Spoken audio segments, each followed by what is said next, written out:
In this video, we will show you how to set up donations on Twitch Mobile. If you guys want to get started with Twitch, you can use the links down in the description.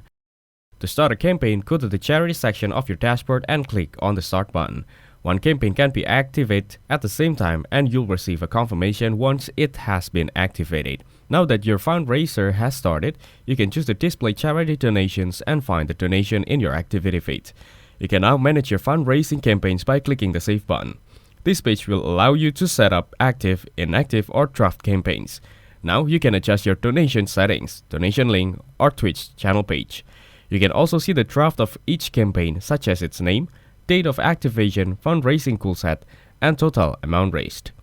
If you want to delete a fundraiser from the list, you can do so by clicking the delete button within the three dots at the end of each campaign row. However, you will not be able to delete campaigns that have raised any amount of money. Your donors are important to your organization, and publicly thanking them is a way to show them how much you appreciate them. Showing gratitude will create a good impression and help you to accept donation in the future fundraising campaigns. So that's how to set up donation on Twitch Mobile. Make sure to use the links down in the description to get started with Twitch.